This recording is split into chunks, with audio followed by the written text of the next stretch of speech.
بھٹی صاحب، فوت شدہ خواتین کو غسل دینے کا جو شرعی طریقہ ہے اس حوالے سے رہنمائی کیجیے، اور ہمارے گھروں میں جب کوئی فوت ہو جاتا ہے تو یہ رواج ہی نہیں ہے، لوگ ڈرتے ہیں، خوف زدہ ہوتے ہیں، اس حوالے سے بھی بات کیجیے گا۔ یہ بڑی بات نصیبی ہے جی، کہ آپ کے گھر میں آپ کا کوئی قریبی عزیز، والدہ، بہن، بھتیجی، بھانجی، ایون بیوی اللہ کو پیاری ہو گئی ہے، اور پورے گھر میں خواتین کا ایک جمکٹا لگا ہوا ہے اور کوئی غسل دینے والا نہیں ہے۔ تو خواتین فوت ہو جائیں تو ان کو غسل کا پہلی بات تو یہ ہے کہ ان کو غسل بھی خواتین دیں گی۔ جی، دوسری بات یہ ہے کہ جس جگہ پر وہ غسل دیں گی وہ بھی باپردہ ہونی چاہیے، بند کمرے میں یا کپڑا لگا کے پوری طرح کور ہونا چاہیے، کسی بھی غیر محرم کی نظر نہیں پڑنی چاہیے۔ جی، اس کے بعد یہ ہے کہ اگر خامد فوت ہو جائے تو شریعت نے اجازت رکھی ہے کہ اس کی اپنی بیوی اس کو غسل دے سکتی ہے۔ اگر بیوی فوت ہوئی ہے تو اس کا خامد اس کو غسل دے سکتا ہے، بلکہ اللہ کے نبی صلی اللہ علیہ وسلم قربان جائیں آپ کی ہر فیلڈ میں تعلیمات کیسی پیاری ہیں۔ سبحان اللہ۔ آپ گھر تشریف لائے تو ام المومنین عائشہ صدیقہ رضی اللہ عنہا نے سر باندھا ہوا تھا، درد ہو رہا تھا، اور وہ کہہ رہی تھی ہائے میرے سر میں درد ہے۔ تو نبی رحمت صلی اللہ علیہ وسلم نے محبت کے اظہار کے لیے، پیار جتانے کے لیے کہا عائشہ کیا حرج ہے اگر تم مجھ سے پہلے فوت ہو جاؤ تو میں تجھے غسل دوں گا، تجھے کفن دوں گا، تمہاری نماز پڑھوں گا، تمہیں خود دفن کروں گا۔ تو اس روایت سے علماء کرام نے یہ مسئلہ نکالا ہے کہ اگر خامد فوت ہو جائے تو بیوی، اور اگر بیوی فوت ہو جائے تو خامد کو غسل دے سکتی ہے، ان کا آپس میں کوئی پردہ نہیں ہے۔ جی، البتہ اگر کوئی دوسری خاتون فوت ہوتی ہے تو اس کو غسل دینے کے لیے خواتین ہی آئیں گی، باپ پردہ جگہ پر، بند جگہ پر، جہاں کسی کی نظر نہ پڑے غیر محرم کی۔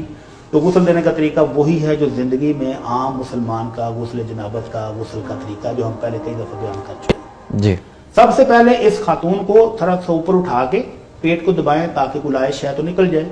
اور پھر جو غسل دے رہا ہے وہ ہاتھوں پر گلفز وغیرہ پہن کر تو اس کو استنجا کرے گا۔ جب اچھی طرح استنجا ہو جائے،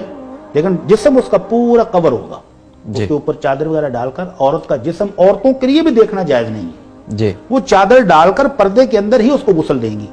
تو سب سے پہلے استنجا کروایا، اور اس کے بعد نبی رحمت صلی اللہ علیہ وسلم نے، آپ کی اپنی لخت جگر فوت ہو گئی تھی تو آپ نے صحابیات کو جو غسل دے رہی تھی ان کو حکم دیا تھا کہ سب سے پہلے وضو والے اعضاء کو دھونا۔ تو اس علماء کرام کہتے ہیں کہ پہلے اس کو وضو کرایا جائے، جی، ہاتھ دھلائے جائیں، چہرہ دھلایا جائے، کلی کی جگہ پر کوئی روئی یا کاٹن یا کوئی چیز لے کر اس کے دانتوں پر پھیر دی جائے، اور اسی طرح کانوں کا بھی مسح وغیرہ جو کرنا ہے، ناک میں پانی بہت اوپر تک نہ چڑھایا جائے تاکہ جسم میں نہ جائے، تو ہلکا سا ناک بھی صاف کرنا ہے۔ تو یہ سارے اعضاء جس طرح وضو میں ہم کرتے ہیں 3 بار دھونا ہے۔ دھونے کے بعد پاؤں بھی دھو لیے، سر کا مسح بھی کرا دیا، اس کے بعد سر پر پانی ڈال کر سر کو اچھی طرح دھوئیں گے، اور اس کے بعد دائیں سائڈ پر پانی ڈالیں اور پھر بائیں سائڈ پر ڈالیں۔ تو وضو کو وہی طریقہ ہے جو زندگی میں وضو کرنے کا مسلمان کا طریقہ ہے، وہی مکمل وضو میت کو بھی کرائیں گے، پہلے وضو کرایا جائے، پھر اس کے بعد مکمل وضو، اور اس کے بعد سر میں پانی ڈال کر سر کو اچھی طرح دھو لیا، اور پھر دائیں سائڈ پر پانی ڈالا اور پھر بائیں سائڈ پر ڈالا۔ اور یہ پانی جو ہے اس کو تیار کرنا ہے بیری کے پتے ڈال کر، پانی کو ابالیں گے بیری کے پتے ڈال کر، تو وہ ایک بہترین شیمپو بن جاتا ہے جس سے میل اچھی طرح اتر جائے گی جسم کی۔ اگر یہ بیری کے پتے میسر نہ ہوں تو صابن بھی کام دے سکتا ہے۔ جی، اور پھر اللہ کے نبی صلی اللہ علیہ وسلم نے حکم دیا تھا کہ میری بیٹی کو 1 یا 3 یا 5 یا 7 دفعہ غسل دینا،